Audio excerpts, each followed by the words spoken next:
यशोदा मैया कहती है कन्हैया जब छोटा था, वो जब रोता था ना, मैं घर के सारे काम छोड़कर उसको गोद में ले लेती थी। आज उसकी माता कब से रो रही है, उसको समय नहीं है आने का, मित्र को भेजा है।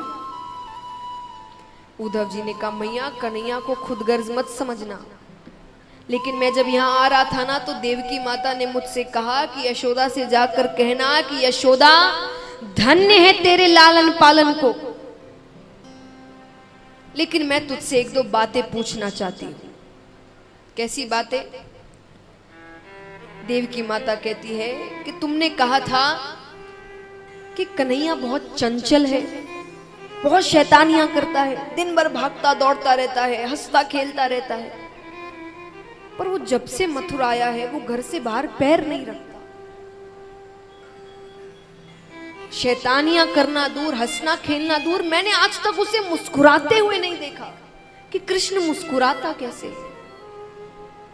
तुमने कहा था वो खाने पीने का बड़ा शौकीन है, तुम उसे दिन में 8 बार भोजन करवाती थी, 8 बार।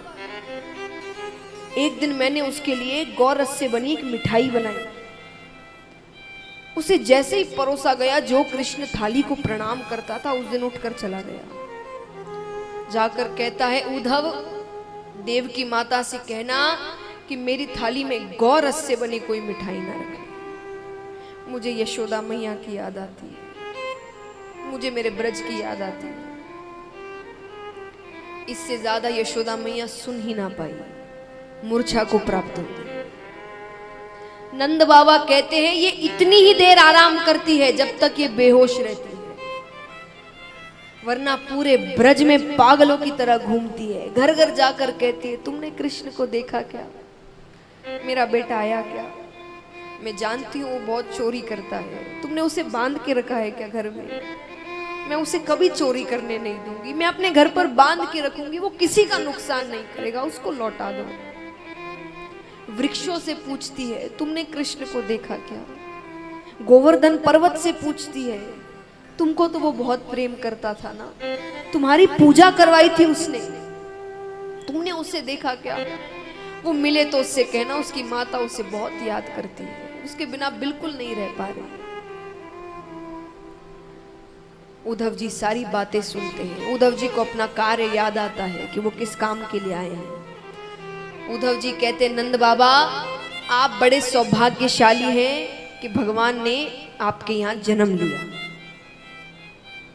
लेकिन एक बात आप समझ ले कि जिसने आपके यहाँ जन्म लिया था वो किसी का पुत्र नहीं है, वो परम पिता परमेश्वर है, भगवान विष्णु का अवतार है। वो किसी का बेटा नहीं, किसी का कुछ नहीं है, वो भगवान है बस। ये तो उनकी लीला थी कि वो आपके घर आए, अपनी लीला करके चले गए। नंद बाबा कहते मैंने तो तुम्हें कोई बहुत ज्ञानी बालक समझा था, तुम तो बड़े साधारण से बालक निकले। क्या कहा तुमने? वो भगवान है। अरे भगवान के एक लक्षण नहीं है उसमें, भगवान सबका पेट भरते हैं। हम कहते हैं ना कि भगवान किसी को भूखा नहीं सोने देते, भगवान सबका पेट भरते हैं, सही बात है। तो जो सबका पेट भरते हैं, अन्न का भंडार है जिसके पास, उसको कभी भूख लग सकती है? यानी वो भूख से तड़प सकता है कि उसके खाने नहीं मिल रहा, उसे भूख लग रही है, वो रो रहा है, ऐसा हो सकता है? जो सबका पेट भर रहा है, जिसके पास भंडार भरे पड़े हैं। नंद बाबा कहते मैंने अपने बेटे को भूख से बिलखते हुए देखा है, रोते हुए देखा यशोदा के सामने कि उसे बड़ी जोर की भूख लग रही है। तुम कहते हो भगवान है, उसको क्या कमी है किसी चीज की कि वो रोए? अरे भगवान सत्य की राह पर चलो, इसकी बात सभी से कहते, सबको ये सीख देते हैं कि सत्य की राह पर चलो। मेरा बेटा बात बात पर झूठ बोलता है, चोरियां करता है,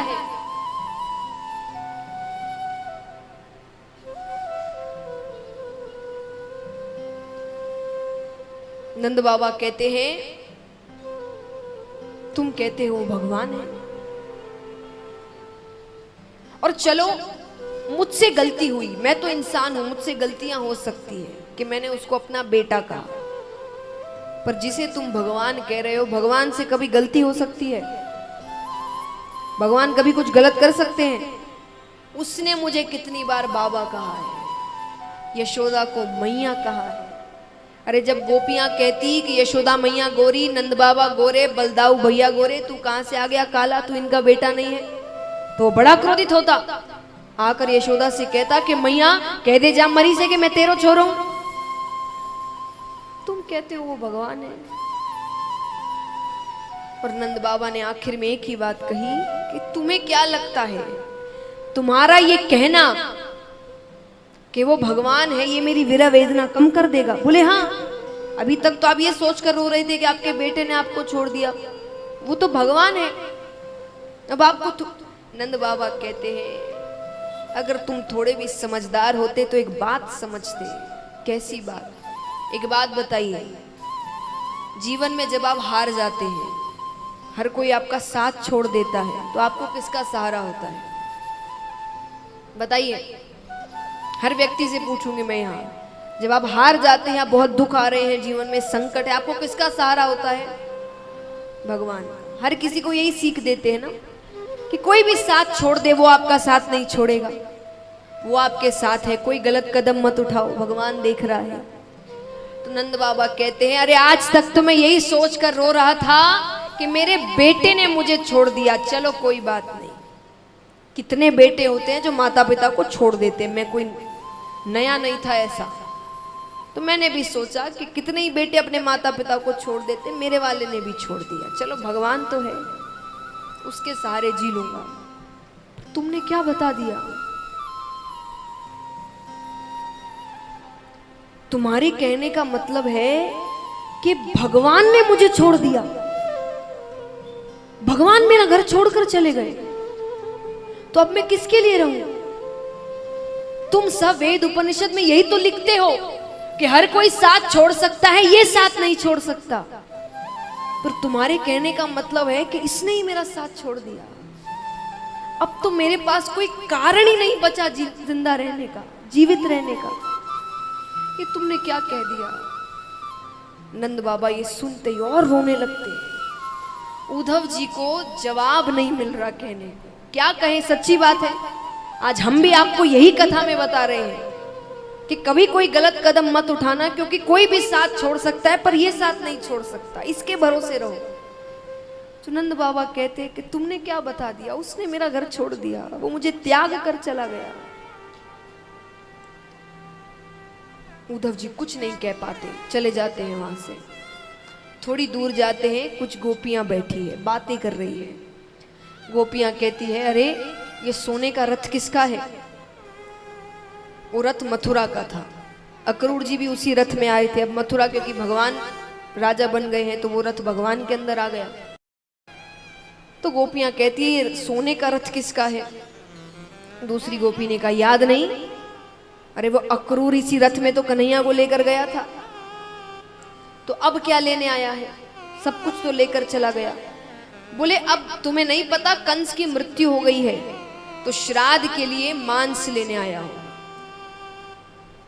श्राद्ध में मांस कौन परोसता है? सोच समझ कर बोलो। अरे दैत्यों के श्राद्ध में मांस ही परोसा जाता है। चलो परोसा जाता होगा, पर ब्रज में मांस कहाँ मिलेगा? हम तो दूध दही माखन बेचते हैं। बोले ये मथुरावासी बड़े चालाक हैं, इनको अच्छे से पता है कि कृष्ण के जाने के बाद वृंदावन वृंदावन नहीं रहा, शमशान घाट बन गया है। सब मृत घूम रहे हैं, जीने को जी रहे हैं, कोई भी जीवित नहीं है असल में। और इन्होंने तो अपने स्वाद का भी ध्यान रखा है। क्यों? बोले क्योंकि कहा जाता है जो प्रेमी होते हैं ना, जो बहुत प्रेम करते हैं, उनका हृदय बहुत मीठा होता है। तो इन्होंने तो अपने स्वाद का भी ध्यान रखा, इसलिए वृंदावन में आए हैं। तो दूसरी गोपी ने कहा तो ये तुम्हारा हृदय मांगेंगे तो तुम दे दोगी? क्यों नहीं?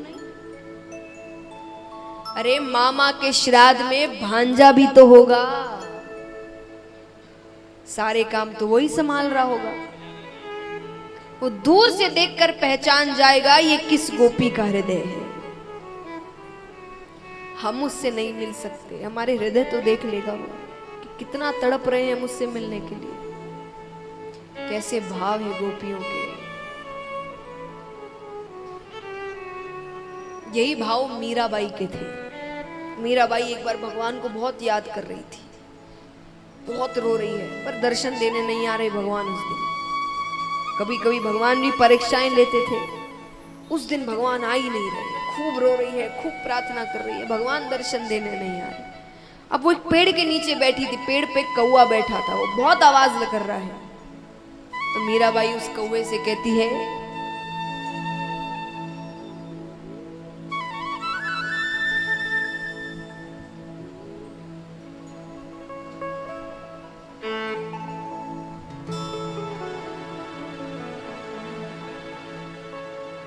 कि काढ़े कलेजो मैं धरूं रे, कि काढ़े कलेजो मैं धरूं रे, कागा तू ले जा। कि तुझे बहुत भूख लगी है इसलिए आवाज कर रहा है ना, मैं अपना कलेजा निकाल कर देती हूँ खाने को, लेकिन एक शर्त पर, इसे यहां मत खाना। कहां खाना? कि काढ़े कलेजो मैं धरूं रे,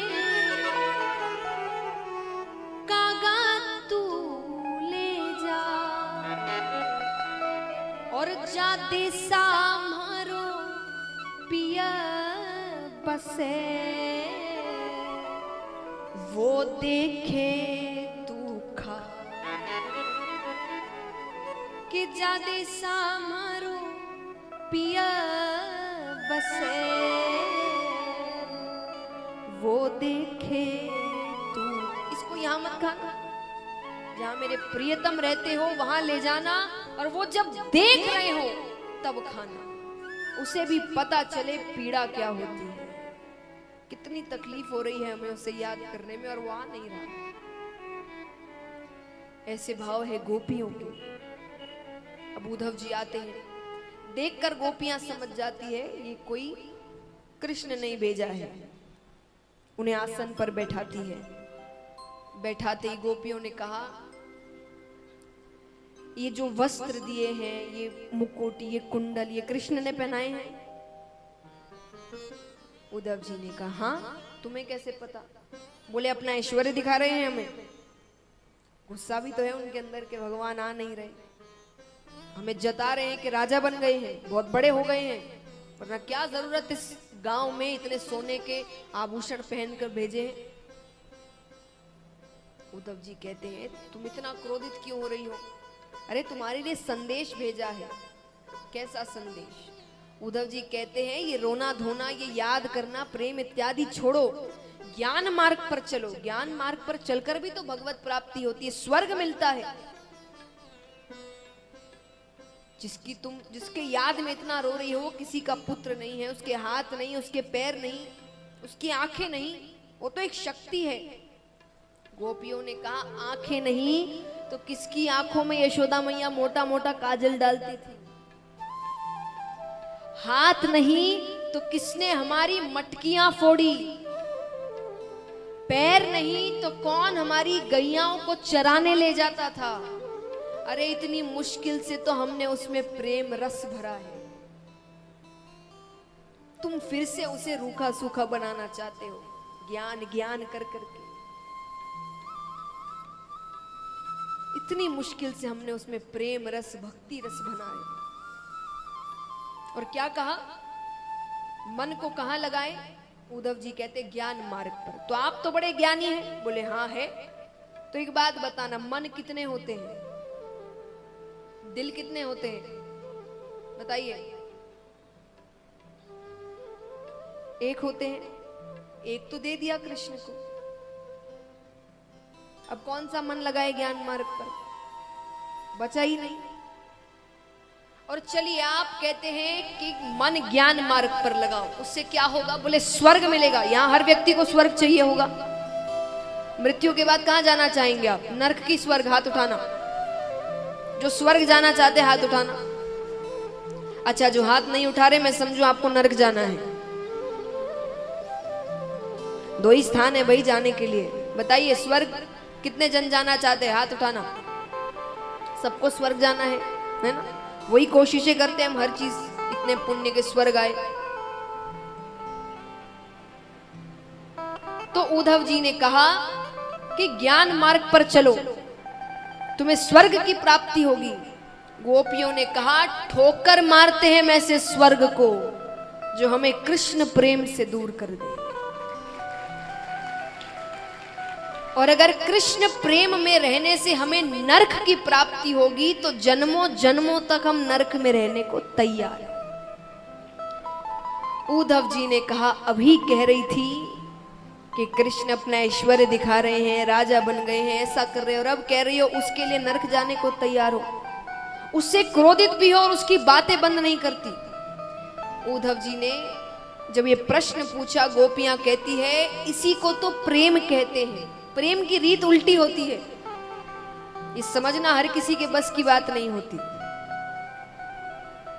प्रेम क्या है कि कार्य को छोड़ो जा सके, पर कार्य की कथा ना छोड़ी जाए।